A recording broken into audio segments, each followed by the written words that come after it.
The letter arrived on a Tuesday morning, slipped between a water bill notice and a food pantry flyer in the small plastic inbox near the shelter's front desk. Marin Doyle almost walked past it. She almost let it sit there, with the other envelopes she had learned not to open, the ones that brought nothing but numbers she could not pay and names she had disappointed. But the return address stopped her. Creston County Office of Probate and Estates, Creston, Montana. She had never been to Montana. She did not know anyone in Montana. She stood in the narrow hallway of the Larimer Street Women and Family Shelter in Denver, Colorado, still wearing her coat from the morning walk back from dropping Ren at school, and she turned the envelope over in her hands 3 times before she tore it open. The paper inside was heavy cream-colored official, the kind of paper that meant something. She read the first paragraph once, then again, then a third time, standing completely still while someone moved past her in the hallway and a child somewhere in the building began to cry. You are the sole surviving heir of the estate of Silas Doyle, late of Creston County, Montana. The estate includes a structure and adjoining land parcel of approximately 400 acres located in the Pine Hollow district of Creston County. Said property has remained under county seal since October 1948. As the designated beneficiary named in the original trust instrument, you are entitled to claim legal ownership upon proper identification and notarized confirmation of lineage. Marin read the words sole surviving heir and felt something strange move through her chest. Not joy, not relief. Something more complicated than either of those. Something that felt almost like being accused of something she had not done. She did not recognize the name at first. Silas Doyle. She said it quietly to herself in the hallway, almost a whisper, and then something shifted in the back of her memory, the way a photograph shifts when you tilt it toward the light and suddenly see details you had missed before. Silas. Her father had mentioned that name once, maybe twice, always, in the careful, dismissive tone people use when they want to close a door without making noise. Her grandfather. Her father's father, a man who had existed at the very edge of family history and then stopped existing altogether before she was old enough to ask why. She had met him once. She was 5 years old. She remembered a large hand holding hers. She remembered the smell of pine wood and something like machine oil. She remembered being lifted and looking down at a face that was old and quiet and somehow sad. The kind of sadness that has been carried so long it no longer looks like sadness anymore. It looks like just a face, just the way a person is. After that, nothing. No birthday cards, no phone calls she could remember. No stories passed down the way grandparents are supposed to leave stories. Silas Doyle had simply disappeared from the family the way smoke disappears from a room. Quietly. Completely. As if he had never been there. And now this letter. She folded it carefully and put it in the interior pocket of her coat, the one with the zipper that still worked. Then she went upstairs to the room she shared with Ren and sat on the edge of the lower bunk and stared at the window, which looked out at the side of another building, a gray wall with a single rusted drain pipe running down it. 400 acres, in Montana. The words made no sense alongside the reality of this room. The 2 donated wool blankets folded at the foot of the bed, the shared dresser with the broken handle on the middle drawer, the plastic bin under the bed where she kept Ren's school books because there was nowhere else to put them. She had $47 in her checking account. She had not paid a utility bill in 8 months because she had not had utilities to pay. The car had been repossessed in January, and they had taken the bus ever since. She had lost the accounting job the previous spring, 6 weeks after the divorce was finalized, which the timing of had felt almost artistic in its cruelty. She had done everything she was supposed to do. She had worked. She had saved. She had been careful and responsible and steady, and then one year the floor simply wasn't there anymore. And she fell and she kept falling, and the falling had brought her here to this room, to this bunk, to $47, and a shelter curfew, and a daughter who was 9 years old and already knew not to ask for things. 400 acres in Montana. She pulled the letter out again and read it a second time more slowly. The property has remained under county seal since October 1948. That sentence caught her differently the second time. Not the 400 acres, not the legal language. That sentence. Since October 1948, she did not know very much about property law, but she knew enough to understand that cabins did not stay sealed for nearly 80 years by accident. Counties did not maintain official seals on structures for 8 decades out of administrative oversight. Something had happened, something specific, something that someone had decided for a very long time no one should see. That evening after Wren was asleep, Marin sat at the small table in the shelter's common room and looked up everything she could find about Creston County, Montana, on the shelter's shared computer. The county seat was a small town called Creston Valley, population a little over 4,000. Located in the western part of the state in the mountains north of Missoula, it looked in the photographs like the kind of place that had always been exactly what it was and had never tried to be anything else. Wooden storefronts, a main street with a hardware store, and a diner and a post office. Mountains behind everything large and permanent and indifferent to whatever happened below them. One photograph showed the town square. In the center of it stood a bronze statue on a granite pedestal. She clicked to enlarge the image. The statue was a man in mid-stride, one hand extended forward, the posture of a man claiming something or offering something, depending on how you looked at it. The plaque on the pedestal was too small to read in the photograph, but below the image a caption identified it. Rutherford Merritt, founder of Creston Valley, 1948. She stared at that for a while. Then she closed the browser and went back to her bunk and lay in the dark, listening to Wren breathe, and thought about a cabin sealed by the county in October 1948, the same year a man named Rutherford Merritt was being commemorated as a founder. She did not sleep for a very long time. In the morning, she told Wren they were going on an adventure. Wren was 9 small for her age, with dark hair that Marin kept in a braid because Wren refused to cut it, even though it was difficult to manage. She had Marin's eyes, which were light gray, the color of sky before snow. She had her father's forehead and her own particular seriousness, a quality that had always been hers alone. That watchful, careful attention she brought to things as if the world were a text. She was always in the process of reading, and she did not want to miss anything. "Are we moving again?" Wren asked. "Maybe," Marin said, "but this time we're moving towards something, not away." Wren considered this with the steadiness she brought to most things. "What are we moving toward?" "A cabin," Marin said, "in the mountains. It belonged to your great-grandfather. It's ours now."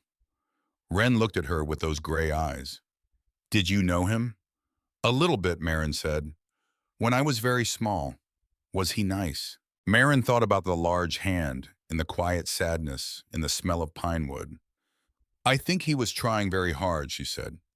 "I think he was doing something very difficult." She borrowed the bus fare from a woman named Dorothea, who lived in the room at the end of the hall and had worked in a hospital cafeteria for 31 years before her building was condemned. Marin promised to repay her. She did not know how, but she made the promise with the full intention of keeping it, which was the only way she knew how to make a promise. They took the number 16 bus to Union Station, and then the regional coach north, and then they transferred twice before reaching the long diagonal route that climbed into the western mountains toward Creston County. The world outside the bus window changed slowly, and then all at once. Denver's flat, sprawling geography gave way to foothills, and then the foothills lifted and steepened, and the trees came down the slopes toward the road, and the sky got closer, and the air, even through the sealed bus window, felt different. Colder, cleaner. The kind of air that did not compromise. Wren sat with her face against the glass and watched everything. She pointed out a hawk riding a thermal above a ridge. She asked Marin what the name of that particular shade of gold was, the color the grass turned in the high meadows.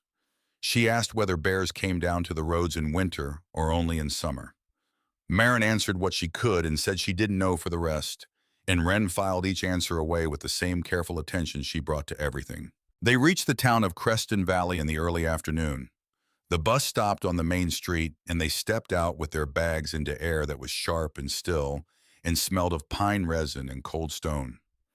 Marin put her hand on Wren's shoulder, and they stood for a moment on the sidewalk getting their bearings. The town was exactly what it had looked like in the photographs. Small, certain of itself. The kind of place that did not advertise because it had never needed to attract anyone, because the people who were supposed to be here were already here, and the people who weren't. The hardware store had a hand-painted sign. The diner had steam on its windows and the smell of coffee and grease drifting under the door. A few trucks were angled into parking spots along the street. A man in a canvas jacket walked a dog that was too large for the sidewalk. And there in the center of the square, exactly as it had been in the photograph, stood Rutherford Merritt, bronze, larger than life. One hand extended forward. The pedestal was granite gray and solid with the name cut deep into the stone. Rutherford Merritt, founder of Creston Valley. Below that, another line. He built this land from nothing for all who would come after. Marin looked at the statue for a long moment. Wren looked at it too. He looks like he owns everything, Wren said. Marin said nothing. She adjusted the strap of her bag on her shoulder and looked away down the main street toward the mountains at the end of it. They had a 3-mile walk ahead of them. She pulled the directions from her coat pocket, printed from the letter, and studied them. Past the grain elevator on Route 9, left at the second unpaved road after the creek crossing. Follow the gravel trail north approximately 3 miles. The structure will be visible in the clearing. They walked. The main street ended and became Route 9, which narrowed and lost its painted center line, and then lost its pavement entirely and became packed gravel, and then the gravel thinned and became a trail, and the trail went into the trees. The forest closed around them gradually, the way sleep comes without a clear moment of transition, and then they were in it. Ponderosa pines and Douglas firs, enormous and old, with bark the color of cinnamon and crowns so high above them they were lost in the gray afternoon light. The trail was soft underfoot, needles and old leaves compressed into something almost like carpet. Sound changed in the forest. The distance between things felt different. Each footstep was clear and separate and then gone. Wren did not complain. She never complained, which was one of the things about her daughter that sometimes made Marin want to sit down in the middle of wherever they were and put her face in her hands. The not complaining was not toughness. It was accommodation. Wren had learned the way children learn things by watching, and absorbing that complaint was not useful.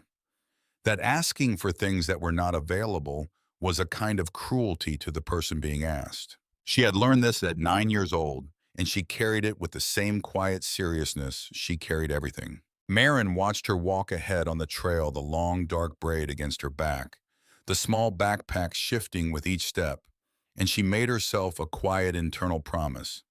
The kind of promise you make to yourself when you are alone in the woods with your daughter and no one can hear you. The kind that is more like a statement of intention than a vow, because vows require witnesses, and this kind of promise only required herself. This is the last time, she thought. The last move. The last borrowed fare.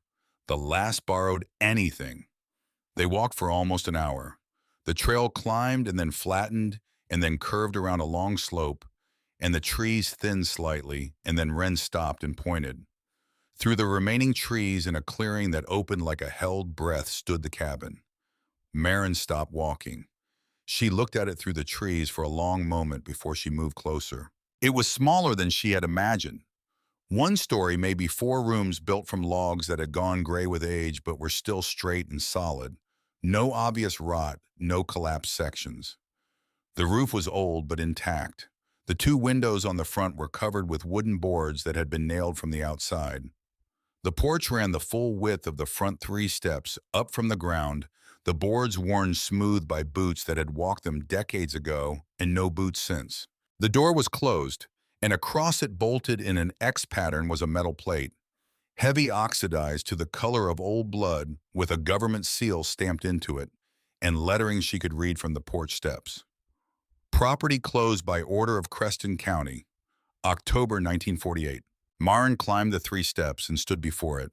She put her hand on the metal, felt the cold, and the weight of it, felt the rough texture of the oxidized surface under her fingers. 76 years. This plate had been here for 76 years. Through Montana winters she could barely imagine, through snow and thaw, in summer heat, in the slow, patient work of time on everything it touches. And it had held. Whatever was behind this door had been held here, held away from the world, for longer than most people's lives. Wren came and stood beside her. She looked at the seal. She looked at Marin. "Why did they close it?" she asked. Marin shook her head slowly. "I don't know yet." She reached into her bag and brought out the small adjustable wrench she had borrowed from the maintenance closet at the shelter before they left. The bolts were old and the oxidation had done its work, fusing metal to metal with the patient stubbornness of decades. The first bolt did not move for nearly 5 minutes. She worked it steadily without force, just pressure, slow and consistent, the way she had learned to approach most things that refused to move. Then something gave, a small shift. She worked it again. The bolt turned and then kept turning and then came loose in her hand. The second and third bolts were slightly easier. The fourth was the worst, seized so completely she had to brace her foot against the doorframe for leverage, and when it finally released, it did so with a sound like a small gunshot that sent a bird erupting from the tree line 50 yards away. Marin held the metal seal in both hands. It was heavier than it looked. She set it carefully on the porch railing and stood before the door. She was aware, standing there, of something she could not entirely name. Not quite fear, not quite reverence. Something in between, the feeling you get at the edge of something you cannot see the bottom of, when you understand that stepping forward will change the nature of whatever comes after in ways you cannot yet predict. Wren took her hand, just for a moment, just a small warm pressure. Marin wrapped her fingers around the door handle. She pushed. The door swung inward on hinges that protested with a long, low creak, the sound of metal that had held one position for 3/4 of a century and was being asked to move. A rush of air came out, cold and stale and carrying something in it that was not quite a smell and not quite a pressure. Something more like the specific weight of time that has been compressed into a space and kept there. The kind of air that has been breathed by no one for longer than you have been alive. Marin stepped forward to the threshold and looked in. She did not move for a long moment. The cabin was not destroyed. It was not rotted through, not collapsed, not consumed by the decades that had passed outside its sealed walls. It was intact. It was, in the most disorienting possible sense of the word, intact. The table in the center of the main room held 2 plates, ceramic, plain white set, as if someone had placed them there in preparation for a meal and then stepped away and simply had not come back. A cup stood near the edge of the table. A wooden chair was pushed slightly back from one side, the way chairs look when someone has just stood up from them in a hurry. The fireplace on the far wall held old gray ash, undisturbed, settled into itself over decades. A coat hung on a wooden hook beside the door. Dark green canvas, a man's coat with the collar turned up as if it had been hung that way by someone who had expected to need it again soon. On the wall opposite the fireplace, a calendar hung from a single nail. The page was open to October 1948. Wren stepped inside behind her and made a soft sound. Not words, just breath expressing something that didn't have words. She turned slowly, taking in the room. "It looks like a photograph," she said quietly. "Like someone took a picture and you can walk into it." Marin moved slowly across the floor. The boards were solid under her feet, no give, no rot. The cold of the room was deep and still, the cold of something that has not been touched by warmth for a very long time. She moved to the window and looked at the boarded planks from the inside, the gray winter light pressing through the gaps between them. She moved to the bookshelf along one wall. Books were lined neatly, some about farming, some about timber management, a field guide to Montana birds, an old almanac from 1947, one book on land surveying that had been used so frequently its spine was cracked in 3 places. Everything in order, everything placed with intention. This was not a cabin that had been abandoned in a hurry. It had been closed. There was a difference, and she felt that difference in the precision of every object. Her eyes moved to this calendar again. October 1948. The page had not been turned. She thought about what it meant to leave a calendar on the wall, to leave dishes on a table. You only left those things if you intended to come back, or if you were prevented from coming back so suddenly, so completely, that there was no opportunity to clear them away. Both possibilities sat in the room with her, and she could not yet determine which one she was standing inside. She walked to the bookshelf and ran her fingers along the spines. Her hand stopped on a book near the end of the second shelf, a farming almanac older than the others. She pulled it out. Behind it, slightly recessed in the shelf, was a journal. The cover was dark brown leather worn to a softness that only came from being held many times. She opened it to the first page. The handwriting was careful, deliberate, the handwriting of a man who had taken schooling seriously and never lost the habit. She read. The first entries were mundane. Notes about weather, about the condition of the timber on the north slope, about a fence that needed repair, about seed prices. The writing of a man who recorded things because recording them was how he understood them, how he kept hold of them. Then the entry shifted. She could feel it before she understood what she was reading. The tone changed. Something entered the writing that had not been there before. A tightening, an urgency held carefully in check. September 3rd, meeting with Merritt. He says the agreement is straightforward. I do not think it is straightforward. He brought two other men I did not know.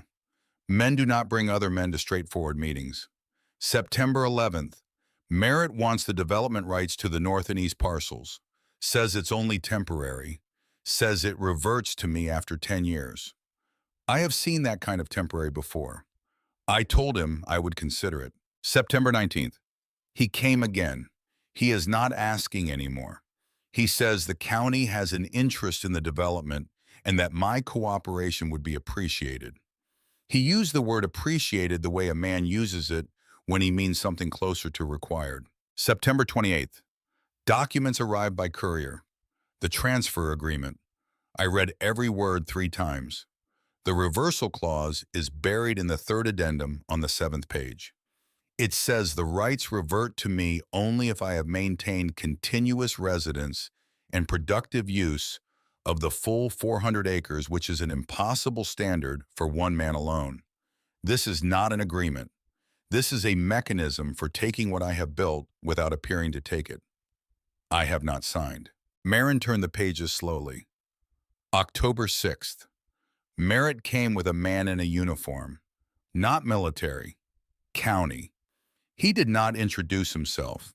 He stood by the door and did not speak. Merritt said the county was moving forward with a development plan regardless of my position, that my continued presence on this land was complicating things unnecessarily. I told him the land was mine deeded and recorded, and that no development plan changed that. He smiled. I did not like the smile. October 11th. I have put the original deed documents and the unsigned transfer agreement in a safe place. If anything happens to me, the proof is here. The truth is here. Someone will find it. I have to believe that. October 14th. The final entry. 2 words only. They came back. And then nothing. The rest of the pages were blank. Marin closed the journal. She held it for a moment with both hands pressing it between her palms, the way you hold something fragile, something you do not want to drop. The cabin was very quiet around her. The cold was very deep. Wren had moved to the kitchen area at the far end of the main room. Mom, her voice was careful, controlled. The voice she used when she had found something and was not sure yet what to do with having found it. Marin crossed the room. Wren was standing in front of an open cabinet looking at the contents. Glass jars, a dozen of them or more, standing in neat rows. Preserved vegetables, the contents still identifiable through the old glass green beans and corn, and what looked like tomatoes, all properly sealed, all labeled in the same handwriting as the journal. The labels had faded but were legible. Green beans, August 1948. Corn, September 1948. A man who had expected to come back. A man who had put up at his harvest in glass jars and stacked them in his cabinet and expected to be there to open them through the winter. He thought he was coming back, Wren said quietly. Yes, Marin said. But he didn't. No. Wren looked at the jars for another moment. Then she closed the cabinet carefully, the way you close a door on something that deserves respect. Marin moved to the small bedroom at the back of the cabin. A single bed neatly made, the blanket pulled tight and squared at the corners with a precision that suggested habit. The habit of a man who had made his own bed every morning for decades and would not have done it differently simply because a Tuesday was his last. Folded at the foot, a second blanket. Clothes stacked on a wooden chair. A pair of boots beside the door, angled neatly as if they expected feet. On the nightstand beside the bed, a framed photograph. She picked it up. A man she half recognized from the dissolving memory of being 5 years old. Silas Doyle. He was younger here, maybe 40, strong-shouldered and square-jawed with deep-set eyes and the kind of face that has seen weather and doesn't apologize for it. He was standing in front of this cabin in this clearing in summer light. Beside him stood another man. This second man was taller, broader dressed in clothes that were too clean for a mountain clearing, the clothes of someone who had arrived from somewhere else and had not been outdoors long enough to get them dirty. He was smiling in the way that people smile for photographs when they want to be remembered smiling. One hand was extended toward Silas. Not quite a handshake. Something more like the gesture of a man who is about to take something. Marin looked at the face. She had seen it before. She could not place it for a moment, and then she placed it. The statue in the town square, Rutherford Merritt, standing in front of this cabin, beside her grandfather, in this clearing. She turned the photograph over. On the back in her grandfather's handwriting, 3 words. The day he took everything. And below that underlined a second line. Trust no one. Marin stood in the small, cold bedroom with the photograph in her hands and felt something move through her that was not grief and not anger, but contained elements of both. Her grandfather had stood here, in this room.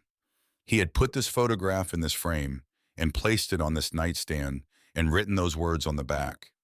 He had known what was coming. He had known, and he had stayed long enough to leave a record, and then they had come, and he had not come back. Rutherford Merritt, founder of Creston Valley, the statue in the square, the plaque that said he built this land from nothing. He had not built it from nothing. He had taken it from a man named Silas Doyle, who had already built it, who had already spent decades clearing and working and building, who had put up green beans in glass jars and expected to eat them in winter. Marin set the photograph down on the nightstand face up and looked at her grandfather's face for a long moment. She had come here with $47 in one bag and a daughter who had already learned not to ask for things. She had come because there was nothing behind her to go back to. She had expected to find a falling down structure with rotted boards and a title she might be able to convert into something, some small foothold, some beginning. She had not expected to find a man who had been erased. She carried the journal back into the main room and sat at the table, the one with the 2 plates still on it, and she read it again from the beginning, more slowly this time. Wren came and sat across from her and did not speak and did not ask questions. She simply sat because she understood with that particular 9-year-old intelligence that had always seemed to exceed its years, that something important was happening and that the most useful thing she could do right now was be present for it. Marin was on the 3rd reading of the October 11th entry, the one about the proof being hidden when she heard the sound. Footsteps on the gravel of the clearing, more than one pair. She looked up. Wren had already gone still, the way animals go still when they hear something. Her gray eyes moved to the window and then back to her mother. Marin rose from the table without speaking. She moved to the window and pressed her eye to one of the gaps between the boards. 2 men crossing the clearing toward the cabin. Not hikers, no packs, no gear, no appropriate footwear for a 3-mile mountain trail. One wore a dark coat that had the specific cut of something expensive. He carried a folder under one arm, the kind of folder that comes from an office, the kind that holds papers that have been prepared in advance. The other man walked slightly behind with the body language of someone who is there to be present rather than to speak. They were not surprised to see light in the cabin. They were not surprised by the removed seal on the porch railing.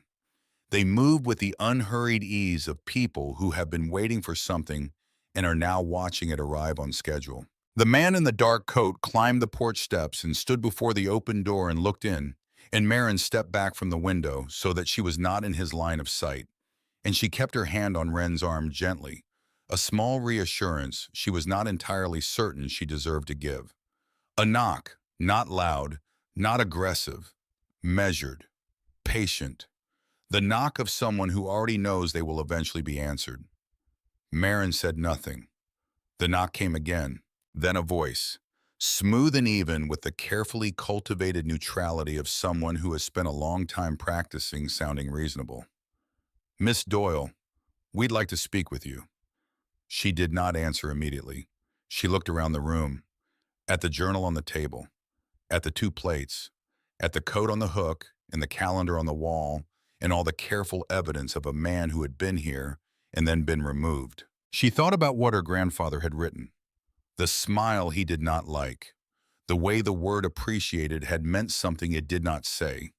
She moved to the door. She did not open it. "Who are you?" she said through the wood. A brief pause, as if the question was expected and the answer had been prepared. "My name is Harlan Merritt. I represent Merritt Land Corporation. We were notified that the property seal had been removed. We have a long-standing interest in this land and the surrounding parcels. We'd very much like to discuss the situation with you directly." Merritt. The name settled in the room like a stone dropped into still water. Marin felt the ripple of it move through her. Harlan Merritt. She thought about the folder under his arm. She thought about the way he had walked across the clearing, not surprised, not hurried. She thought about the entry in the journal. He says the county has an interest in the development. She thought about a man who had come to this cabin in 1948 with a person in a county uniform standing by the door. She thought about the photograph on the nightstand and the words on its back. "We can offer you compensation," Harlan Merritt said through the door. "The cabin is not in livable condition. The surrounding land is part of a larger development plan that's been in progress for some time. We can make this very simple and very fair." Simple. Fair. She heard those words and felt something clarify inside her the way water clarifies when the sediment finally settles. Every person who had ever tried to take something from her or from someone she knew had used those words. Simple and fair. As if the simplicity and the fairness were facts rather than framings, as if saying them made them so. "These mountains can be unpredictable," he added, "and the structure itself may have issues that aren't immediately visible. Stability concerns. We'd hate for there to be an accident." The second man shifted his weight on the porch boards. She heard it. A small sound, but specific. Ren had moved to stand very close to her. Their shoulders were nearly touching. Marin could feel the warmth of her daughter's arm against hers, that small, particular warmth, and she pressed it back gently without looking down. "If you have a business proposition," Marin said through the door, "you can send it through a proper legal channel." She kept her voice even. She kept it the way the journal's writing was, even the careful control of someone who is feeling more than they are showing. Silence on the other side. Then a quiet sound that might have been an exhaled breath or might have been a short, contained laugh. "This isn't over," Harlan Merritt said. Footsteps moving back across the porch, down the 3 steps, across the gravel of the clearing. Unhurried. Patient. The footsteps of someone who does not believe they have anything to lose because they have never had to believe it. A car engine started somewhere in the distance down the trail far enough away that he must have left it parked on the road below the tree line. The sound receded. The forest returned to its own quiet birds and wind and the small crackling of branches contracting in the cold. Marin stood at the closed door for a long moment, not moving. Then she turned and looked at the room, at the table, at the journal, at her daughter standing in the dim boarded light with her gray eyes steady and waiting. She walked back to the table and sat down and picked up the journal and held it in her hands. She thought about Harlan Merritt's folder, the papers prepared in advance. She thought about a seal that had been maintained for 76 years. She thought about a statue in a town square and a plaque that said "built from nothing," in her grandfather's handwriting saying the day he took everything. She thought about the word notified, his words standing on the porch. We were notified that the property seal had been removed. Not that they had happened to be in the area, not that someone had seen smoke from the trail. Notified.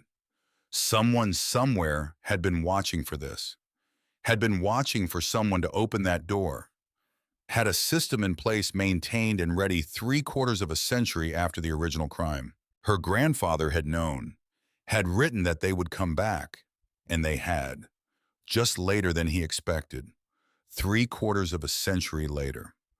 But they had come back, and now they had found not the end of the story as they had perhaps hoped, but only a new chapter of it, one they had not anticipated, one they had not planned for. Because Silas Doyle had chosen his heir carefully, not her father, not her uncles, her. And she was beginning to understand sitting in this sealed room with its October calendar and its 2 plates and its careful rows of preserved vegetables that the choice had not been accidental. She looked at Wren. "Are you scared?" Wren asked. Marin considered the question seriously the way it deserved to be considered. "No," she said finally. "Not anymore." She set the journal on the table and looked at the door and thought about what came next. Outside, the Montana mountains stood in their ancient, patient silence. The pines moved slightly in the wind. The cold pressed against the cabin walls the way it had pressed against them for 76 years, finding no way in. The 2 plates sat on the table where her grandfather had left them, waiting for a meal that would finally now be served. She did not sleep that night.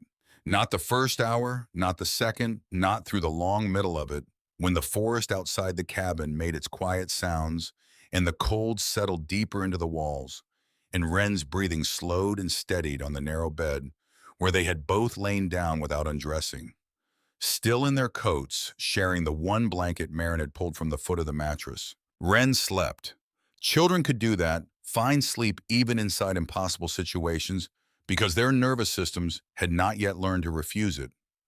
Marin lay on her back in the dark and stared at the ceiling she could not see and listened to her daughter breathe, and thought about the journal on the table in the other room and the entry dated October 11th in the specific words her grandfather had used.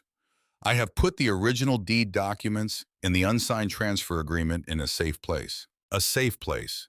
In this cabin, which had been sealed from the outside by the county and watched for 76 years by a family whose name was on a bronze statue in the town square. The documents were still here. They had to be. The seal had never been broken. No one had entered this space between October 1948 and this afternoon. Whatever Silas Doyle had hidden before they came back on October 14th was still where he had put it, waiting with the same patient fidelity as the dishes on the table and the coat on the hook and the calendar that had never been turned to November. At 3 in the morning, she got up carefully, not waking Wren, and moved in the dark through the bedroom doorway into the main room. She had left the small flashlight she carried in her bag on the table, and she found it by feel and clicked it on and stood in the narrow beam of it, looking at the room. A safe place. She thought about where she would hide something if she needed to hide it in a hurry. In a space built with his own hands where he knew every board and joint and corner. Somewhere that looked like it had always been there. Somewhere ordinary enough that a person searching quickly, a person in a uniform standing by the door, while another man with clean clothes did the threatening, might not think to look. She crossed the room to the fireplace. The stones were river rock gathered and fitted together by hand, irregular in size, but fitted with care, each one seated against its neighbors with the precision of someone who understood that a fireplace was not decoration, but necessity, and that a poorly built fireplace was a serious problem in a Montana winter. She ran the flashlight over them slowly, starting from the base and moving upward. Most of them were solid, old, smoke-darkened, mortared into permanence decades ago. But near the base on the left side, one stone sat slightly differently than the others. The mortar around it was the same color, the same apparent age, but the fit was fractionally less tight. A gap barely visible running along the top edge that did not quite match the gaps around the stones beside it, as if it had been removed and replaced, as if it had been placed rather than built in. Marin knelt. She set the flashlight on the hearth angled upward, so both hands were free, and pressed her palm flat against the stone. It was cold and rough and did not move. She pressed harder, not from the front, but from the top, a downward pressure, and felt the faintest give. Not much, not enough to see, but enough to feel. She worked her fingernails into the gap along the top edge and pulled. The stone shifted forward half an inch, then with a grinding sound of old grit and dust, it came free and she caught it with both hands, heavier than expected, and set it on the hearth beside her. Behind it was a space roughly the size of a shoebox, dark and dry and sealed from the cold by the stone that had covered it. Inside the space, wrapped in oilcloth, and then again in a piece of canvas that had been folded and tied with a length of cotton cord, was a package. Marin lifted it out with both hands. It had the particular weight of paper, multiple sheets, the density of documents. She sat on the floor in front of the cold fireplace and unwrapped it slowly. The oilcloth had done its work. 76 years, and the pages inside were dry and intact, the paper foxed and yellowed at the edges, but not brittle, the ink still clear and legible. She spread them on the floor in the beam of the flashlight and read. The first document was the original deed. Silas Doyle, sole owner of record 412 acres in the Pine Hollow district of Creston County, Montana. Dated May 1934. Notarized and stamped with the county seal. His name was on every page in the official typeface of a legal instrument, and in his own signature the same handwriting as the journal, careful and deliberate and certain. 412 acres. Not 400 even. 412. 12 more than the letter had said. She set that aside and kept reading. The second document was longer, a transfer agreement. Merritt Land Company party of the second part. The language was dense and carefully constructed, the language of someone who had spent considerable time making something that looked straightforward appear that way, while building in complications that were anything but. She read it slowly, the way her grandfather had described reading it 3 times. The reversal clause was exactly where he had said it was. Third addendum, 7th page. Buried so deep in subordinate clauses and conditional language that a person reading quickly or a person being pressured would never find it. A trap set inside a document designed to look like an agreement. The signature line at the bottom of the final page was blank. Silas Doyle's name was typed beneath it. No signature, no date, no ink. He had never signed. She held that page for a moment and felt the weight of what it meant. 76 years of Merritt Land Corporation operating on 412 acres of land that had never been legally transferred. Every structure built, every road cut, every development permitted and approved and profited from sitting on a foundation that was in the most literal legal sense someone else's ground. She went back to the package. There was more inside the canvas. Another document folded separately, thinner than the others. She unfolded it. It was a single page, the same typeface as the transfer agreement, the same header, Merritt Land Company. But this was not a page from the agreement she had just read. This was a different document entirely, or rather it was the page that was missing from the agreement, the page that should have contained the signature line that was blank in the copy Silas had hidden in the fireplace. She looked at the signature line on the separate page. Silas Doyle's name was there, in his handwriting. The letters were recognizable from the journal, from the deed. The same careful hand. But something was wrong with it.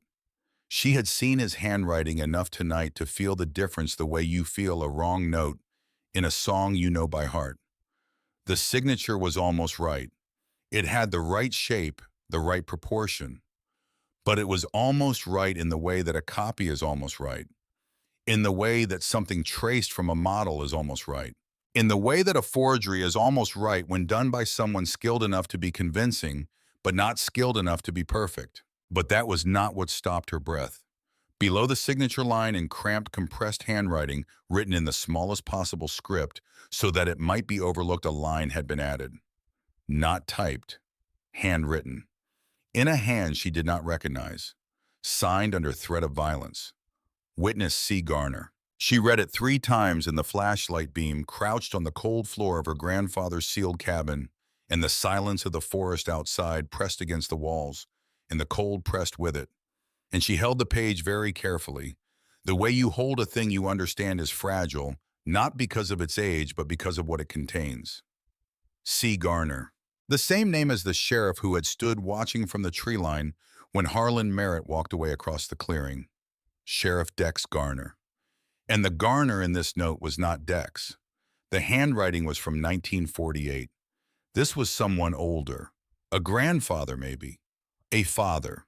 Someone named C. Garner, who had stood in this cabin in October 1948 and watched a man be threatened, and had written those words in the smallest possible script. The gesture of someone who wanted a record to exist but was not brave enough to make it obvious. A witness who had not spoken but had not been entirely silent either. Who had left this mark, this tiny, compressed, terrified mark, and then apparently gone on with his life and his career and his family name in this county for the next 3 generations. Marin sat with the page in her hands until the first gray light began to press through the gaps in the window boards. Then she wrapped everything back in the oilcloth, replaced the canvas, tied the cord, and put it in her bag. The county seat of Creston Valley had a records office on the second floor of the building that also housed the post office and incongruously a dental practice.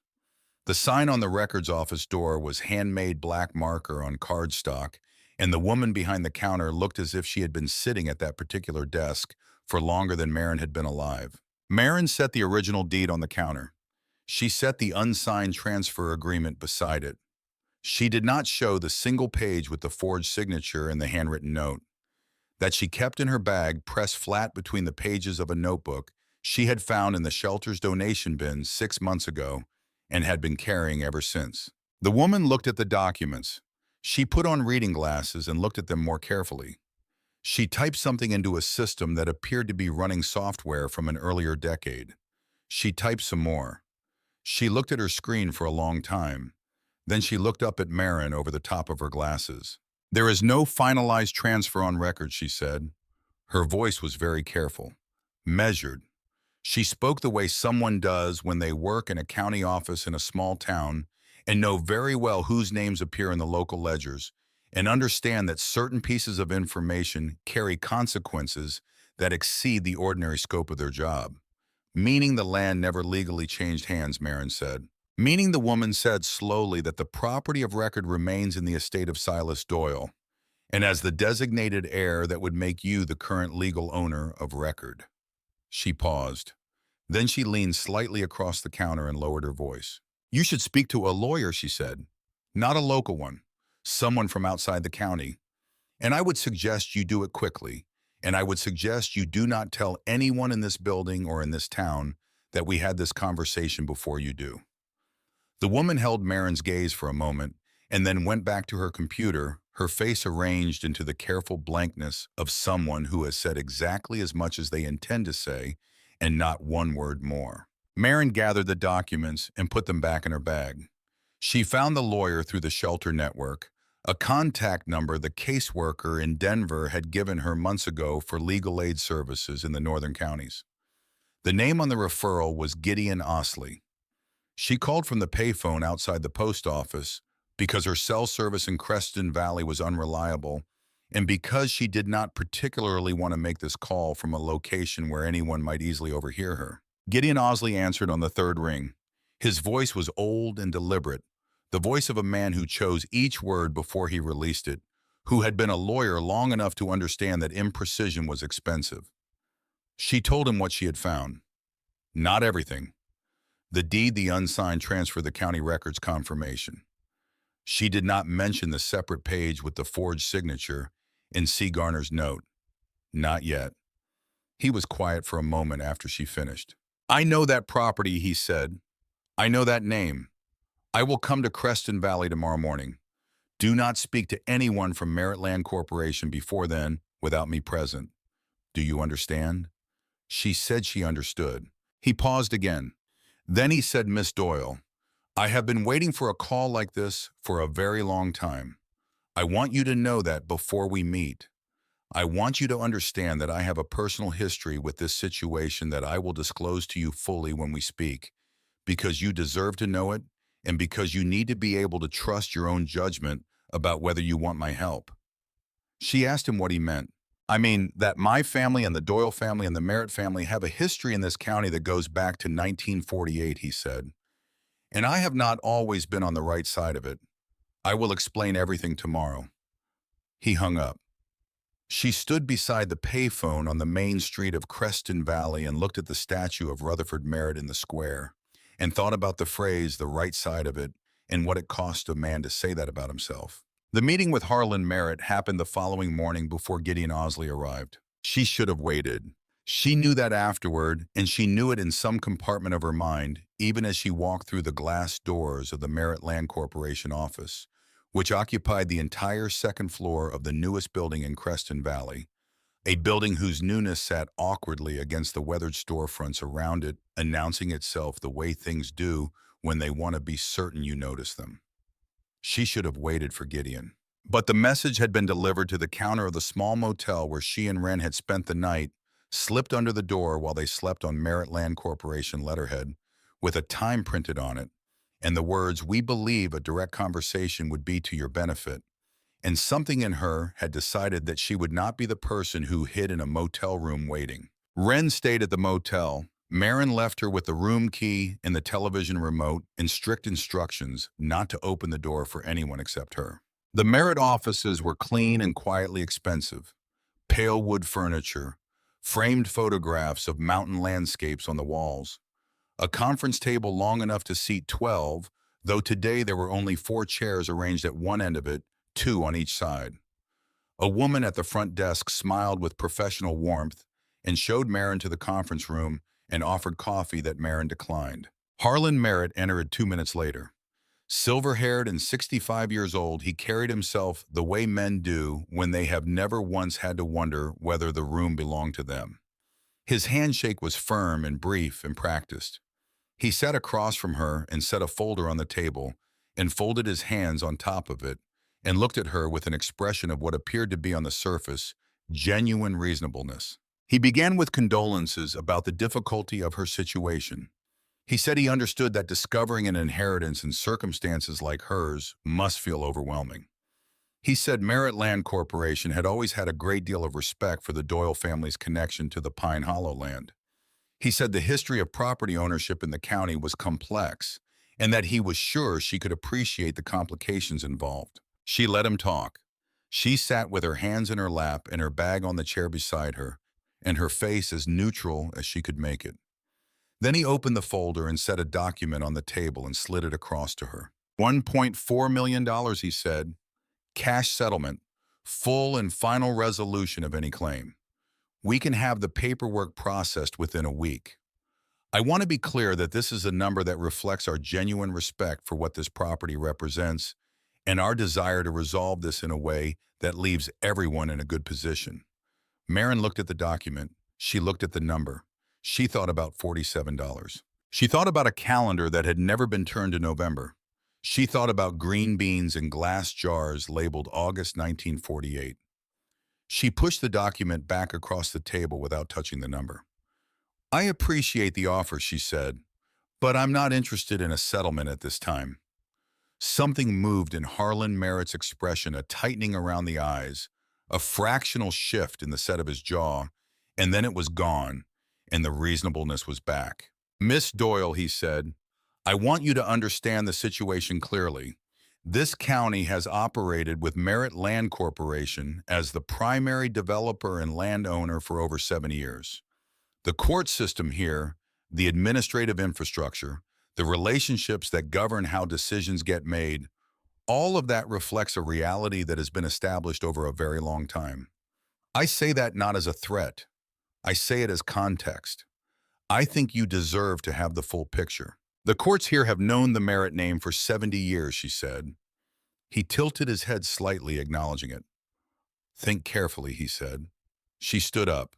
She picked up her bag. If Merritt Land Corporation has a legal position it wants to advance, she said it should put that position in writing and send it to whatever legal representation I arrange. I'll be in touch. Be in. She walked to the conference room door. She was aware of him watching her.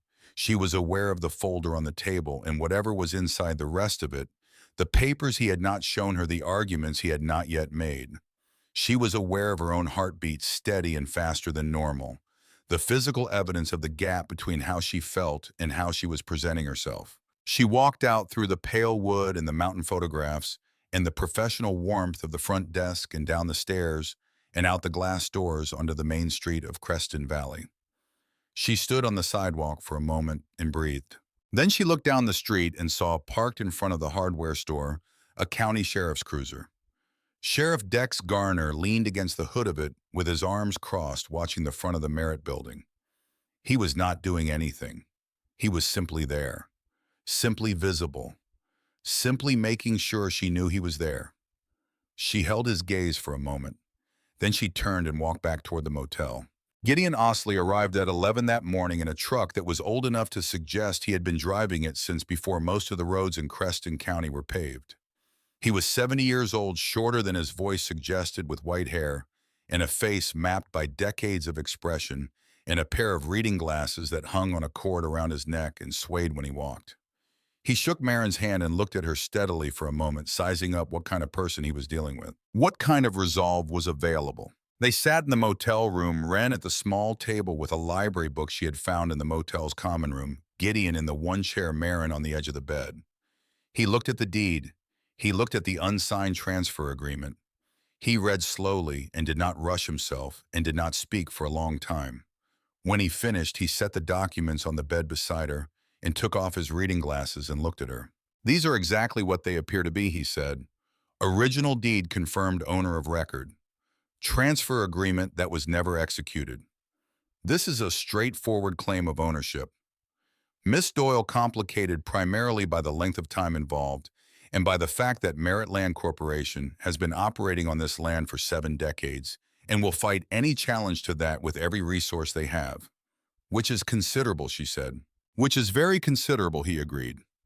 He paused. Then he said, "I told you I have a personal history with this situation. Let me explain what I mean." He told her about his grandmother, Harriet Osley, who had lived on the road adjacent to the Doyle property in 1948, who had been, as far as Gideon knew, a friend and neighbor to Silas Doyle, who had, in Gideon's memory of her, carried something through her entire long life that she never spoke about directly. A weight, a knowledge, something she held the way people hold things that are too heavy to set down but too dangerous to show. When she died, Gideon said she left him a box of papers. Among them was a letter sealed, addressed in handwriting he did not recognize until now, until today, until he saw the deed and recognized the same hand. The letter was addressed to Harriet. From Silas Doyle. He had never opened it because he had not understood what it was and because his grandmother had left no instructions about it. Marin looked at him. "You still have it." "I believe I do," he said. "It's in my office in the storage room. I haven't gone through my grandmother's papers thoroughly. She died 12 years ago, and I have been—" He paused. "I have been less than courageous about certain things." He said it simply, without self-pity and without excessive self-condemnation. The statement of a man who has arrived late at an honest accounting. They were going to go over the rest of the documents when his phone rang. He looked at the screen and his expression changed. He answered, listened, and then his face went through something complicated. He hung up and looked at her. "Merritt Land Corporation has filed an emergency motion in county court," he said. "A man named Thaddeus Reeves has submitted a competing claim of inheritance. He claims to be an illegitimate grandchild of Silas Doyle through a previously undisclosed relationship. The claim was filed 3 days ago before you arrived, which gives it procedural priority in the initial review." Marin felt the room shift slightly around her. The way rooms shift when the ground underneath moves in a way buildings are not designed for. If the court accepts his claim as valid, Gideon continued, the inheritance becomes contested. Merritt Land Corporation would then need only to acquire Reeves's share to hold a majority interest in the estate, which would allow them to pursue development over your objection. "The claim was filed 3 days ago," she said. "Yes, before I even arrived in Creston Valley." He looked at her steadily. "Yes." Wren had gone still at her table. She was not pretending to read the book anymore. She was just sitting with it open in front of her, looking at some middle distance, where she was processing information at her own speed. That evening was the worst. After Gideon left, after Wren fell asleep, Marin sat at the small motel desk and let herself feel the full weight of it. Not performing steadiness for anyone, not managing her face. The room was warm and smelled of detergent, and the heater rattled in the corner, and she let the feeling move through her the way bad weather moves through a landscape doing its damage and then passing. She had come here with $47 in the memory of a large hand holding hers when she was 5 years old. She had found more than she had dreamed possible. She had found proof in history and a story that could be told in a court of law. And now someone had already moved to take it, had moved before she even arrived, had been watching the sealed cabin for long enough and carefully enough to know when it was finally opened and to have a countermeasure already in place. Notified, Harlan Merritt's word. A system that had been in place for 76 years. Not a family that had failed to maintain their claim, but a family that had maintained it with precision and patience across 3 generations. The way you maintain something valuable, the way you maintain something you know you do not legally own but intend to keep anyway. She picked up the notebook. Thaddeus Reeves, filed 3 days ago, before she arrived. She thought about what that meant operationally. Someone had known she would come. They had prepared a counterclaim in advance. The speed of it, the timing, the procedural precision, all of it required preparation. And preparation required a person. An actual person named Thaddeus Reeves or someone performing under that name, with an address on file, a contact number, some physical presence in the legal record. She wrote the name at the top of a blank page. In the morning, she left Wren with Gideon, who came to the motel and sat at the small table while Wren resumed her library book, and she went to the county courthouse and asked the clerk for the public filing on the Reeves inheritance claim. The address on the filing was a street in the south part of Creston Valley, a part of town she had not been in. She walked there. It took 20 minutes. The address turned out to be a building at the end of a gravel lot, a prefabricated metal structure with a padlock on the door and no signage of any kind, and windows that had been covered from the inside with what appeared to be brown paper. The padlock was new.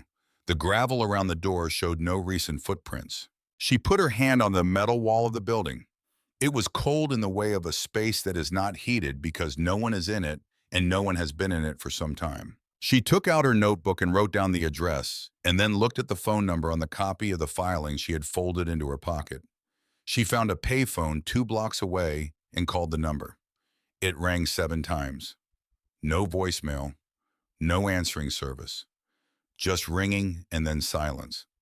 She called Gideon from the same payphone and read him the address. He was quiet for a moment.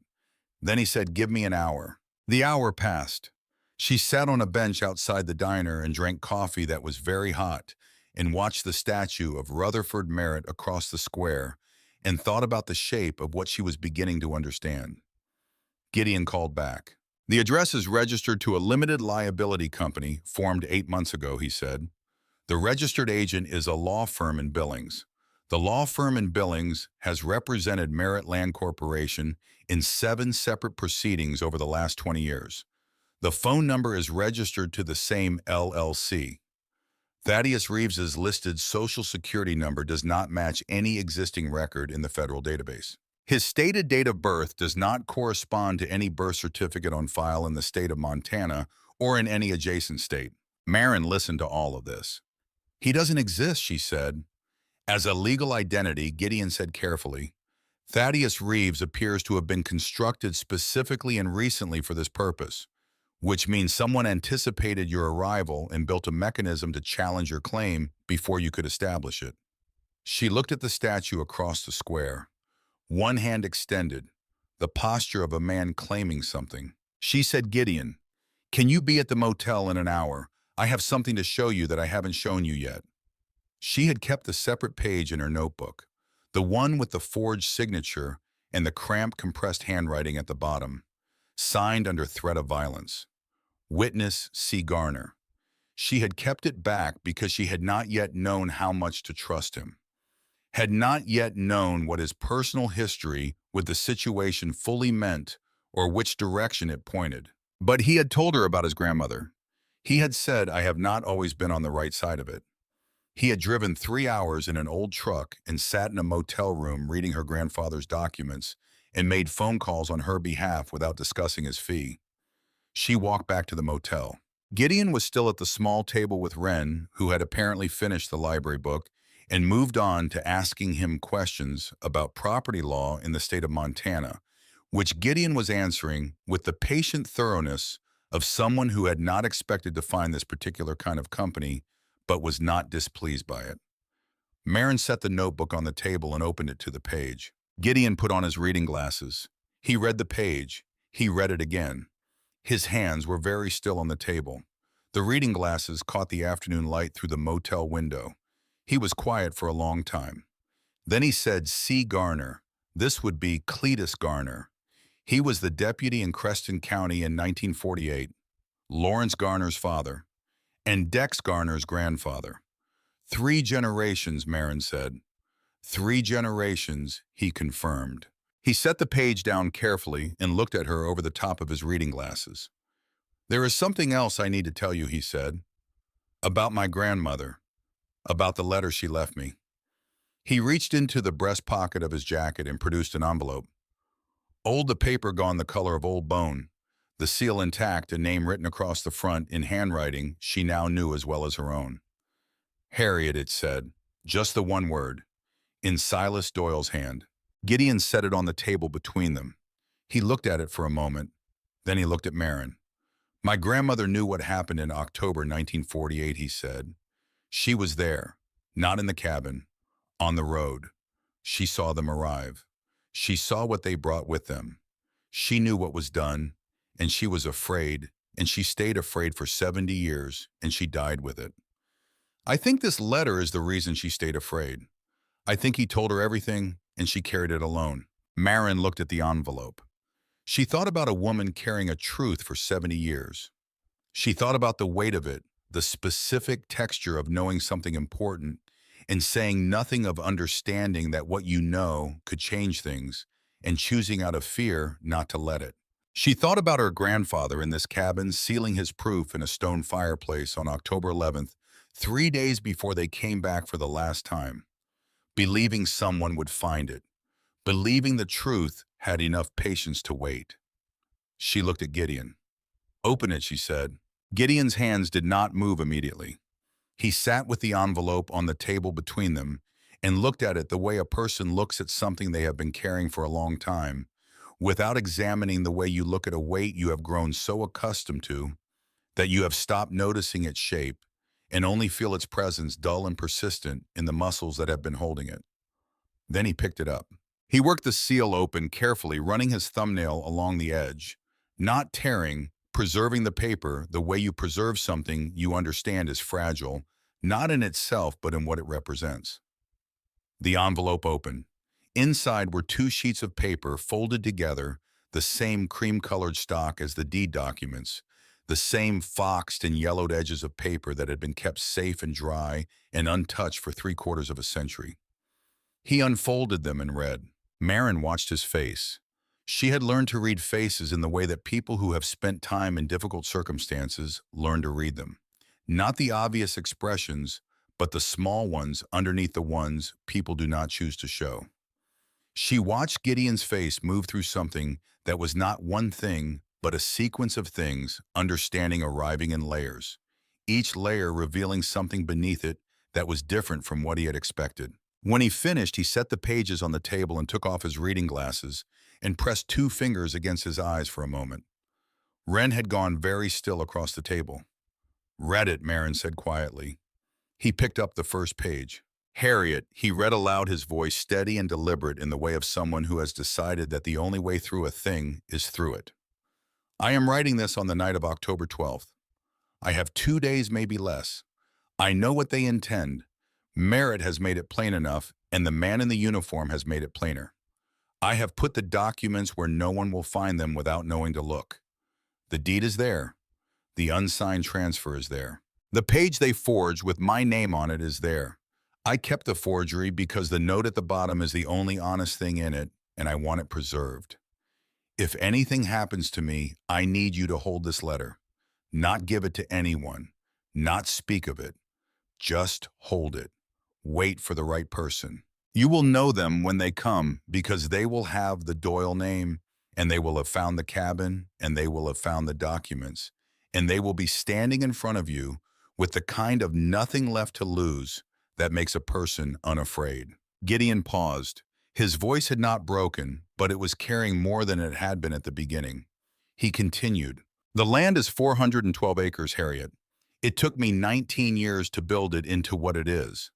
Merritt wants it because he knows what the mountains north of Pine Hollow will be worth when the road comes through, and the road is coming. He has already made arrangements with the county.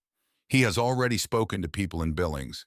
He is not wrong about the value. He is simply wrong about the ownership. The land is mine. The deed says so. The law says so. And if they take it, and I believe they will take it in the next 48 hours, because I can see it in the way they move and the way they talk, the careful management of threat, then someone needs to know the truth exists. Someone needs to know where to find it. That someone is not me anymore. Keep this letter, Harriet. Keep it sealed. When the right person comes, give it to them. I believe they will come. I have written a second letter tonight inside this envelope addressed to that person, to my granddaughter who does not yet exist, because I believe in the mathematics of time and family, and I believe she will come. I believe she will know what to do. I am sorry I could not do it myself. I tried. S. Doyle." The room was very quiet. Marin realized she had not been breathing normally for some time. She drew a slow breath and let it out. "There's a second page," she said. Gideon separated the pages and held the second one out to her. His hand was steady. She took it. The handwriting was the same. The date was the same, October 12th, 1948. But this page was addressed differently. Not to Harriet. The salutation at the top read, "To my granddaughter when she comes." Marin read it alone. She did not read it aloud. It was not a long letter. Half a page. Her grandfather had written it knowing he had 2 days, maybe less, knowing that the person he was writing to had not yet been born, knowing that the letter might wait 30 years or 50 years, or never find its destination at all. He had written it anyway with the same careful, deliberate hand he used for everything. The hand of a man who understood that writing a thing down was a way of insisting on its reality, regardless of what happened next. He wrote about the land, about what it had taken to build it, about the specific way the light came through the pines on the north slope in October, the way it went gold and horizontal and made everything it touched look as if it were already history, already preserved in memory, even while it was still happening. He wrote about the green beans and the corn and the root vegetables he had put up in the fall expecting winter. He wrote simply that he was sorry he would not be there. And then at the bottom 3 sentences, "The proof is in the fireplace. Left side bottom stone. Take it and do not be afraid. You are a Doyle, and the land is yours, and no one who has held it for 70 years without the right to hold it has a stronger claim than the person whose name was on the original deed. Trust the documents. Trust yourself. I am sorry I never got to know you." Marin folded the page along its original crease and held it in her lap and looked at the window. Outside the motel window, the main street of Creston Valley went about its afternoon. A truck pulled into the hardware store. 2 people in canvas jackets walked past on the sidewalk. The statue of Rutherford Merritt stood in the square with its extended hand and its plaque about building from nothing, and the mountains behind the town stood above everything indifferent and permanent and very old. She thought about the word granddaughter. He had written it knowing she did not exist yet, knowing that her father had not yet been born, that the whole sequence of years and decisions and accidents that would produce her had not yet occurred. He had looked forward through all of that, across all of it, with the particular faith of a person who has nothing left but faith, and he had written the word anyway. She thought about the 5-year-old who had held a large hand and remembered pine wood and machine oil and a quiet sadness that had been carried so long it no longer looked like sadness. She had not known him. She had been too young to know him. But he had known her in some essential way, in the way that a letter addressed to someone not yet born is a form of knowing, a form of relationship that does not require presence to be real. She looked at Gideon. "Your grandmother kept this for 76 years, she said. He nodded. She was afraid, he said. Merit Land Corporation made very clear in 1948, and in the years following, what happened to people in Creston County who created problems for them. My grandmother was a widow with a son to raise. She made a choice. She lived with it. I do not think she ever stopped living with it." "Was she wrong?" Marin asked. She was afraid, he said again, as if that were a different answer than yes or no, which she supposed it was. Marin put the second letter in her notebook beside the page with the forged signature and the note about C. Garner.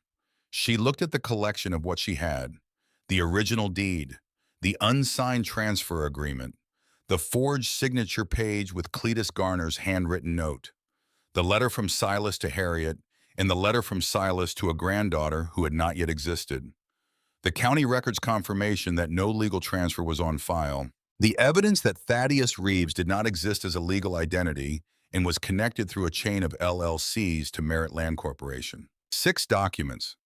She thought about the police report. There had been a reference in Silas's journal to a man in a uniform, a county uniform, not military.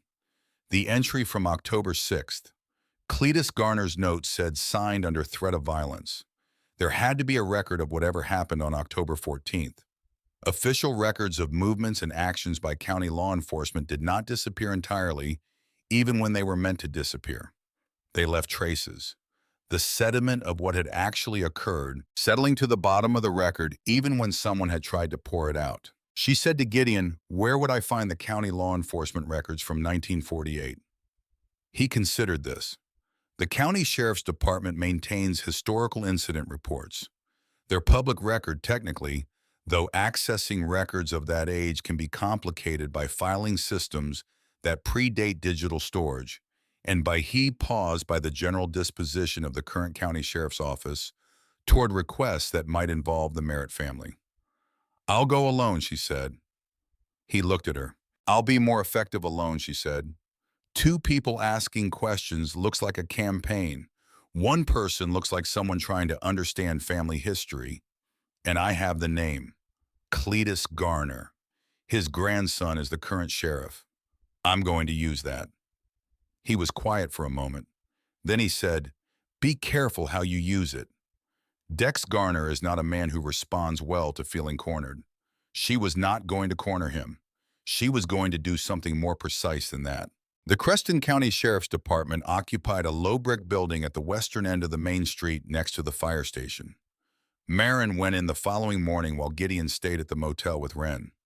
She went to the front desk and asked in her most specific and administrative voice about accessing historical incident records from October 1948, explaining that she was researching a family property matter and had reason to believe a relevant incident report had been filed during that period. The deputy at the desk was young and uncertain and went to find someone more senior. The someone more senior was not Dex Garner, but a woman in her 50s who managed records and appeared to have no strong feelings about Merit Land Corporation one way or the other, and who explained that records from that period were in the archive storage in the basement and that accessing them required a written request form and typically a wait of 5 to 7 business days. Marin filled out the form. She listed the specific date range, October 1st through October 31st, 1948. She listed the subject as Property-Related Incident, Pine Hollow District. She wrote her name clearly and her temporary address at the motel and thanked the woman and left. Then she went to the county courthouse and asked the same question of the court records office. Historical incident filings from October 1948 involving a property matter in the Pine Hollow District. The court records were more accessible than the Sheriff's Department records, because the court system had undergone a digitization project 15 years earlier that had indexed, though not always fully scanned, records going back to the 1930s. The index was searchable by keyword. She searched Doyle. There were 3 results. 2 were property deed filings from the 1930s and early 1940s, routine recordings of the original land acquisition. The 3rd was dated November 3rd, 1948. She asked the clerk to pull it. It took 20 minutes. The clerk came back with a single page in a clear protective sleeve. A court submission form, the kind used for correspondence, addressed to the court with a stamp across the front in red ink. Return to sender. Undeliverable. Insufficient address. Inside the sleeve attached to the submission form was a letter. The address on the envelope was incomplete. It said only Creston County Court, Creston, Montana, without a street address or department specification, which had apparently been insufficient for delivery in 1948. Though it seemed to Marin like the kind of insufficiency that could be manufactured by someone who wanted to ensure a letter never reached its destination. She asked the clerk if the letter had ever been opened. Unopened submissions returned as undeliverable were typically retained in the file without being opened, the clerk said. That was standard practice. She looked at the clerk. I believe this letter is from my grandfather, she said, and I believe it pertains to a legal matter involving property I've recently inherited. As the heir to the estate of Silas Doyle, would I have standing to request that this correspondence be opened and entered into the record? The clerk was quiet for a moment. Then she picked up the phone and called someone, and then someone else, and eventually, after 40 minutes in a waiting room that smelled of old carpet and institutional coffee, a county magistrate came out and reviewed the situation and confirmed that as the registered heir to the estate of Silas Doyle, Marin did in fact have standing to request that undelivered correspondence addressed to the court in a matter pertaining to that estate be formally opened and entered into the record. They opened it in the magistrate's presence. The magistrate's assistant transcribed it into the official record while Marin read the original. It was in Silas's handwriting, dated November 1st, 1948, written, she realized, after October 14th, which meant he had survived whatever happened on October 14th at least long enough to write this letter. He had been removed from the property, but he had not disappeared entirely, not immediately. He had written to the court. He had written clearly and without apparent emotion in the factual, specific language of someone who understood that hysteria would not help him and that precision was his only available tool. He described the events of October 14th, 1948. The arrival of Rutherford Merritt with 2 men and a deputy of the county sheriff's department identified as Cletus Garner at his property in the Pine Hollow district. The demand that he sign the transfer agreement, his refusal. The subsequent statement by Merritt that his continued presence on the property was no longer permissible and that the county had authorized his removal. The physical removal conducted by Cletus Garner, during which Garner had placed a hand on his sidearm, though had not drawn it, which Silas described as a threat of sufficient clarity to constitute coercion. His departure from the property under what he characterized as armed duress. The county seal applied to the cabin door while he was present, preventing his return. He wrote, I was removed from my legal property by force and threat of force. My signature was not affixed to any transfer document with my consent. Any document bearing my name in connection with this transfer is either forged or obtained under conditions of illegal coercion. I am submitting this statement to the court as a formal record of these events and requesting an investigation into the conduct of Rutherford Merritt and Deputy Cletus Garner. I have witnesses. He named the witness, Harriet Osley Pine Road, Creston County, and then the letter had been addressed incorrectly or made to be addressed incorrectly and had sat in a file marked undeliverable for 76 years. Marin walked back to the motel with the magistrate's certified copy of the letter in her bag, in the cold mountain air on her face, and the feeling of someone who has found the thing they have been looking for in a place where it was always going to be, if only someone had known to look. She spread everything on the motel bed that evening. Gideon sat in the chair. Wren sat cross-legged at the foot of the bed and looked at the documents arrayed across the bedspread and said nothing, just looked cataloging. 7 documents now. The original deed, the unsigned transfer agreement, the forged signature page with Cletus Garner's note, the letter from Silas to Harriet with the enclosed letter to his granddaughter, the county records confirmation of no legal transfer, the documentation linking Thaddeus Reeves to a Merritt-connected LLC, and now the certified copy of Silas's letter to the court, opened after 76 years and officially entered into the county record that morning, timestamped, magistrate witnessed real. Gideon looked at the array of documents. He was quiet for a long time. Then he said, "This is a complete case, Miss Doyle. What you have here taken together is a complete and compelling case for the fraudulent acquisition of your grandfather's property in 1948, for the continued illegal occupation of that property for 7 decades, and for a recent and deliberate attempt to interfere with your legal claim through the fabrication of a competing heir. This is not a case that can be won in a Creston County courtroom because the machinery of this county is too deeply entangled with the Merritt family's interests. But a federal civil rights complaint combined with a fraud investigation and a property claim filed in the federal district court in Missoula is a different matter entirely." She looked at him. "Can we win?" He looked at the documents. He looked at her. "After everything I have seen in 50 years of practicing law in this state," he said, "I have never seen a property fraud case with this degree of documentary evidence. The forgery alone, paired with Cletus Garner's own handwritten admission in the margin, is enough to open a federal investigation. Everything else simply makes that investigation shorter." She nodded slowly. Then she asked the question she had been holding since she read her grandfather's letter. "He said he had witnesses. Harriet." But Harriet never spoke. "Was there anyone else?" Gideon was quiet for a moment. "I don't know," he said, "but I intend to find out. My grandmother may have been silent, but silence and secrecy are different things. Silence means you don't speak. Secrecy means you don't act." She kept the letter. She kept it sealed and she kept it safe. And she preserved it for 76 years, which is not the action of a person who wanted the truth to disappear. It is the action of a person who wanted the truth to survive until someone was ready to receive it. He looked at the envelope on the bed. "She was waiting for you," he said simply. "She just ran out of time to do it herself." The federal complaint was filed in Missoula on a Wednesday. By Thursday morning, 2 agents from the federal district office had driven to Creston Valley and met with the county magistrate who had overseen the opening of Silas's letter.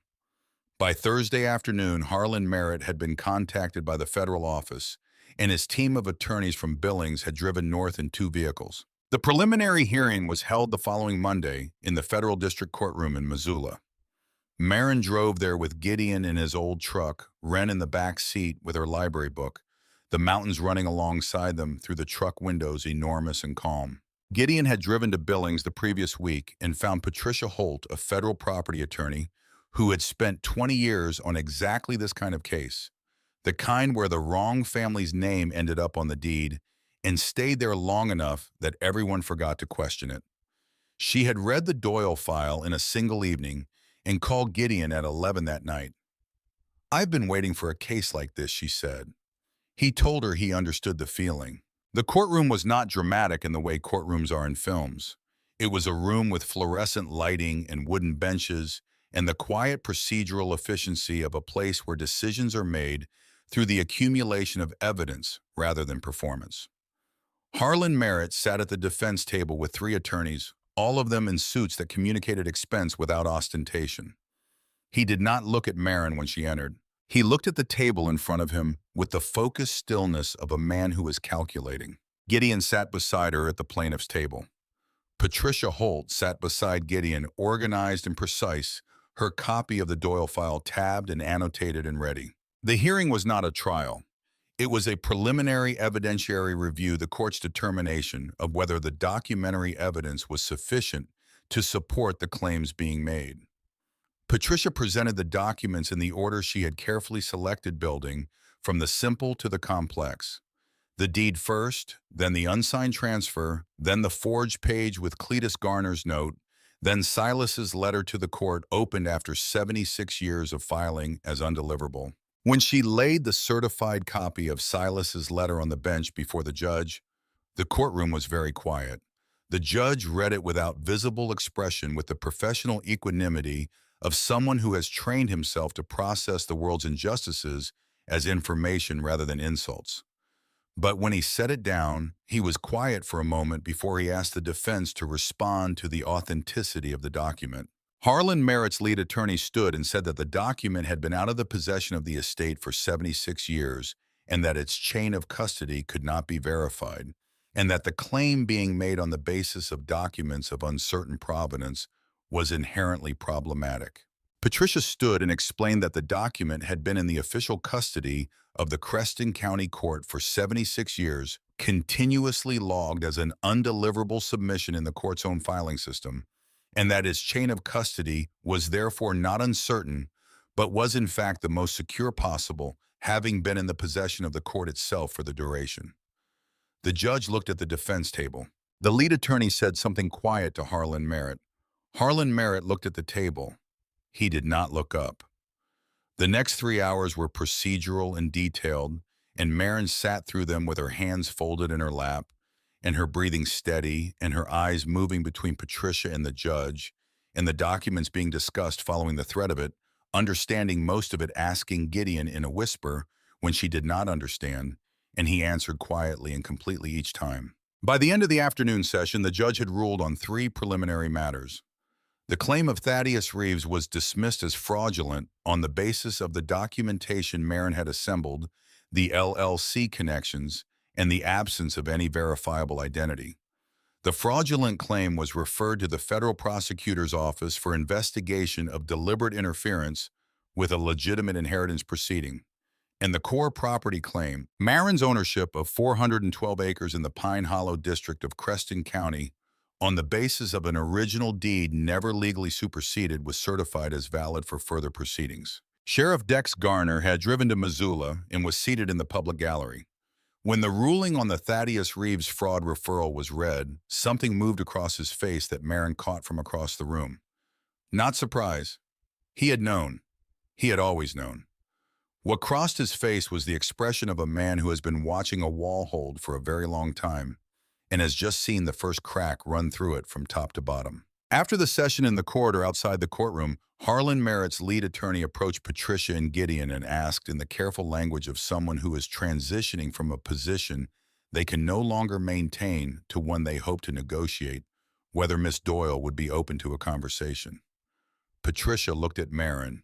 Marin looked at the attorney. "Tell Mr. Merritt I'll meet with him tomorrow morning," she said, "in Creston Valley, in the Merritt Land Corporation offices." She paused. "And tell him to come without the attorneys."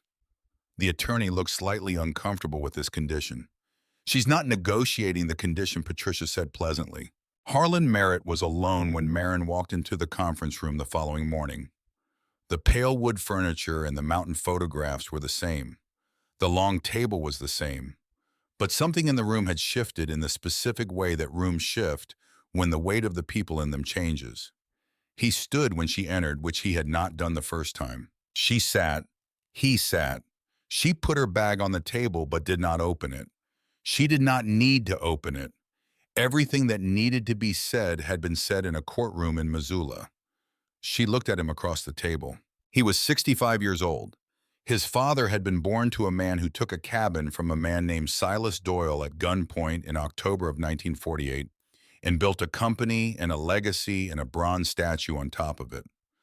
Harlan Merritt had grown up inside that legacy, had gone to school inside it and built a career inside it and run a corporation inside it, and probably, she thought, probably told himself the story, the way all inherited stories get told, with the softening that comes from distance and time, with the slow erosion of the specific facts, until what remains is something more comfortable, something like pioneer spirit and entrepreneurial vision in a family that built something from nothing. She did not hate him. She found sitting across from him in the quiet conference room with the mountain photographs on the walls that she did not have the energy for hatred and did not particularly want to spend what energy she had on it. What she wanted was specific and clear, and she intended to get it. She said, "I'd like to tell you what I want, and I'd like you to listen to all of it before you respond." He nodded. He looked older than he had the first time she sat across from this table. The silver hair caught the morning light through the window. He looked like what he was, a man of 65 who had spent his entire life certain of his position and was now for the first time genuinely uncertain. "The 412 acres remain in my name," she said. Full legal recognition registered with the county, not subject to any future challenge. The federal fraud investigation regarding Thaddeus Reeves proceeds regardless of anything we agree to here, because I did not initiate that investigation, and it is not mine to stop. He nodded more carefully this time. Merritt Land Corporation pays retroactive land use fees for 76 years of unauthorized occupation and development, she said. The amount will be determined by an independent assessor, not a Creston County assessor. Federal district appointed. He said nothing. The cabin at Pine Hollow is designated a protected historical site under my name, she said. No development within a quarter-mile of the structure. Ever. She paused. And I receive 12% of the gross revenue from every project Merritt Land Corporation undertakes on the affected parcels going forward. Not net revenue. Gross. 12% paid quarterly, independently audited. The room was quiet for a long time. Harlan Merritt looked at the table. He looked at the mountain photographs on the wall. He looked at his hands, the hands of a man who had signed many documents in this room and was about to sign one of a very different kind. This company has been in this county for 76 years, he said. It's my grandfather's legacy. Marin looked at him steadily. It's my grandfather's land, she said. They're not the same thing. He was quiet for a long time. Outside the conference room window, Creston Valley went about its morning. The hardware store opened. A woman walked past with a coffee cup. The diner filled with the smell of something frying. Ordinary, unhurried. The morning of a town that did not yet know its history had just been rewritten in the conference room on the second floor of its newest building by a woman who had arrived 2 weeks ago with $47 and a wrench borrowed from a shelter maintenance closet. Finally, Harlan Merritt said, I'll need my attorneys to review the specific terms. You can have the attorneys review the language, she said, but the terms themselves are not open for negotiation. He looked at her the way she had looked at the sealed cabin door before she pushed it open, with the expression of someone standing before something they cannot see the other side of, and understanding that there is no way to know what is there except to go through. He said, I'll have them call your counsel by end of day. She stood. She picked up her bag. One more thing, she said. The plaque on the statue. He looked up. I'd like the county to add a second plaque, she said, below the existing one. It should read, this land was originally the property of Silas Doyle, whose family's rightful ownership was recognized in federal court. It should have his name on it, in the same size lettering as your grandfather's. Harlan Merritt looked at her for a long moment. That's not something I can control, he said. The statue is county property. No, she said, but you've been controlling county property for 76 years. I think you can manage a plaque. She walked to the door and paused with her hand on the frame, not turning around. Your grandfather built something real, she said.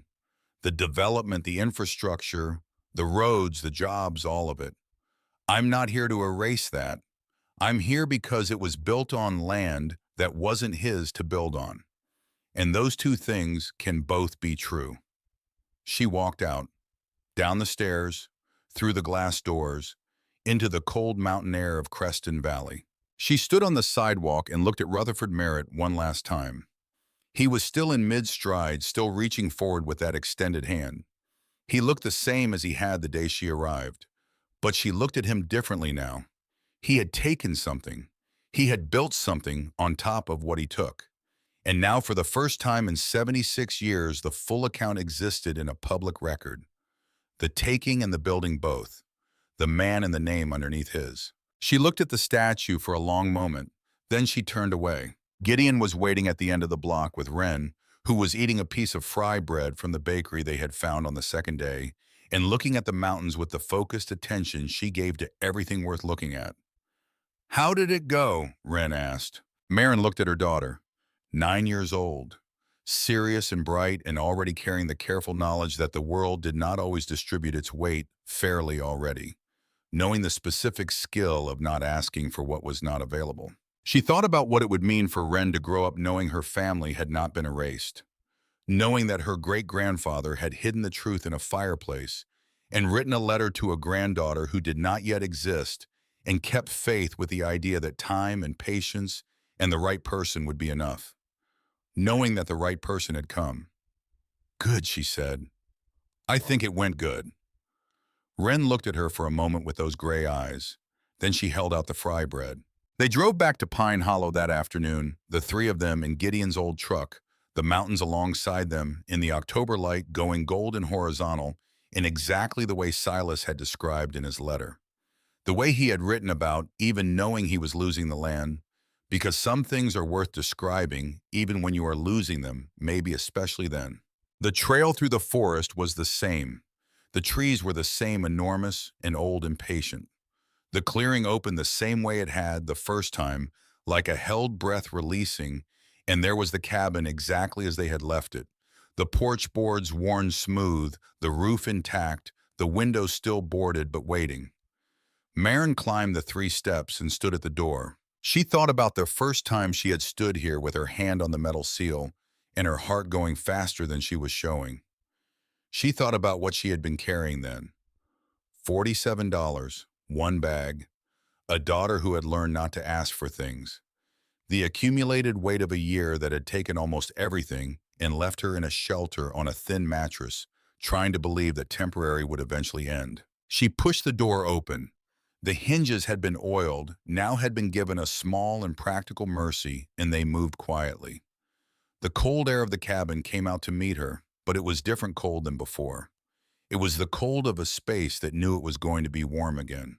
The cold of something waiting to be lived in rather than preserved. She went to the windows first. She pulled the boards away from the first window, and the afternoon light came in pale and gold and slanted, falling across the table with the 2 plates and reaching the far wall where the calendar still hung. October 1948. She looked at the calendar for a moment. Then she lifted it carefully from its nail and folded it and put it in her bag. It was a document. It deserved to be kept. She pulled the boards from the second window. More light. The cabin changed in it the way things change when they have been in darkness for a very long time and are given light again, not dramatically, but fundamentally, the way a face changes when the person behind it finally lets themselves be seen. Wren came in and stood in the middle of the main room and turned slowly, looking at everything with the afternoon light on it. It's different, she said. It's the same, Maren said, but it can breathe now. She went into the bedroom. She picked up the framed photograph from the nightstand. Silas Doyle, 40 years old, strong-shouldered, standing in front of his cabin in summer light. Beside him, Rutherford Merritt with his clean clothes and his extended hand and his ready smile. The day he took everything her grandfather had written on the back. But that was not what she saw when she looked at the photograph now. What she saw was Silas Doyle standing on his own land in front of his own cabin before it was taken. Standing there whole and specific and real. A man who existed.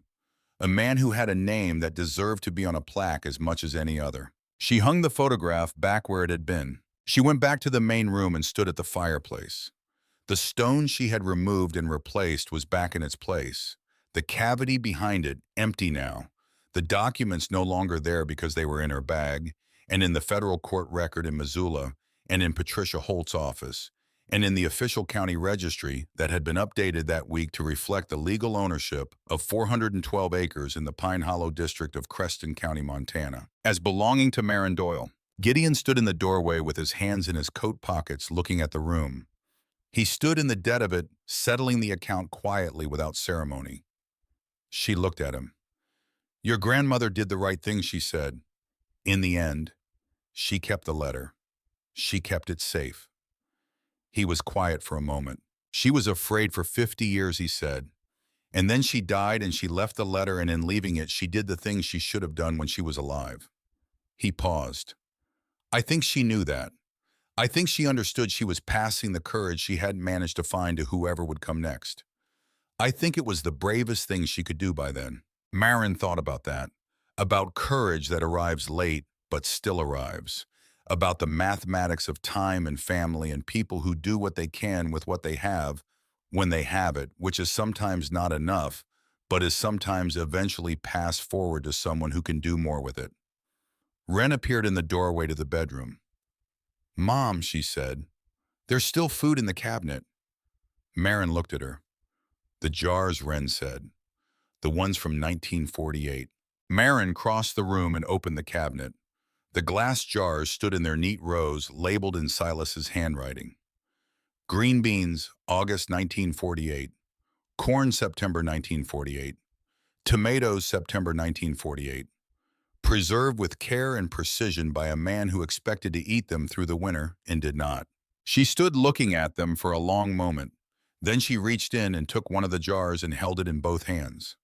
The glass was cold and the contents were still intact after 7.5 decades in a sealed cabinet, in a sealed cabin in a Montana mountain clearing, preserved by the same care and intention that had preserved the deed and the documents in the journal and the letters. By the specific stubbornness of a man who believed that what was put up carefully and sealed properly had a right to wait as long as it needed to wait. Wren stood beside her. What do we do with them? Wren asked. We keep them, Marin said. She set the jar carefully back in its place. She walked back to the main room and stood in the afternoon light coming through the two unboarded windows. She looked at the table with the two plates. She looked at the fireplace with its empty cavity and its decades of settled ash. She looked at the coat on the hook by the door, dark green canvas collar turned up. She took the coat off the hook. She held it for a moment, feeling the weight of it. The specific, solid weight of a man's work coat. A coat made to be worn in cold weather while doing things that needed doing. A coat that had hung on this hook for 76 years, waiting for someone to need it. She hung it back on the hook. Some things were not hers to change. Some things had earned the right to stay exactly where they were. Outside through the open door, the mountains ran their long, indifferent lines against the October sky. The pines moved in a wind that had been moving through this clearing for longer than anyone alive could remember. The light on the north slope went gold the way Silas had described it in his letter, horizontal and saturating, making everything it touched look as if it were already memory, already held in some permanent and careful record. Wren walked past her and out onto the porch and down the 3 steps and into the clearing. She walked out into the middle of it, into the gold October light, and she turned around once with her arms slightly out from her sides, not performing anything, just occupying the space, feeling the boundaries of it, the 412 acres of it, spreading out in every direction through the trees and across the slopes and up toward the ridgeline where the sky began. She stopped turning and looked at Marin in the doorway. Is this really ours? She asked. The question was the same question it had always been. Simple and enormous and carrying everything underneath it, the shelter and the $47, and the thin mattress and the months of temporary that had refused to end, and the borrowed bus fare, and the 3-mile walk through the trees, and the sealed door, and the cold stale air, and the calendar on the wall, and the green beans in the glass jars, and the letter written to a granddaughter who did not yet exist by a man who was losing everything, but had not lost his faith in the future. Marin looked at her daughter standing in the October light. She looked at the mountains. She thought about Silas Doyle standing in the same clearing in the summer of 1948, before Rutherford Merritt arrived with his clean clothes in his extended hand, standing on his own land in the light that came through these same trees, whole and present and real. She thought about what it meant to be chosen.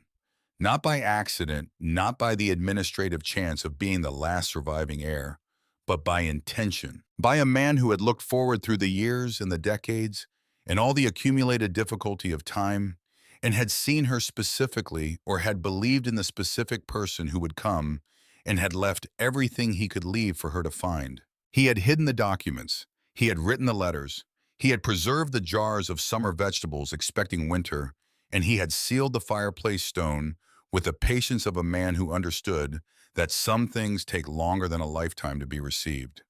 He had trusted the mathematics of time and family. He had trusted that somewhere in the future a woman with his name and his stubbornness and his refusal to accept the permanent nature of injustice would stand in this clearing and understand what he had done and why. He had been right. Yes, Marin said. Her voice was quiet and certain in the mountain air. Because he never stopped fighting for us, she said. And now we don't have to fight anymore. Wren stood in the clearing and looked at her mother, and then looked up at the mountains, the way she looked at everything worth understanding, with that 9-year-old seriousness that was more than seriousness, that was the first form of wisdom before wisdom knows what to call itself. The light moved on the pines. The wind came through the clearing the way it had always come through it, before the cabin, before the deed, before any name had been attached to any of the 412 acres of it. It moved through the clearing the way it would always move through it long after any of them were gone. Long after the documents had been read, and the courts had ruled, and the second plaque had been set below the first in the town square, and the name Silas Doyle had been returned to the public record where it had always belonged. And the door that had been sealed since October 1948 stood open behind Marin, letting in the light for the first time in 76 years. And the light went all the way to the back wall and touched the calendar and the coat and the table with the two plates.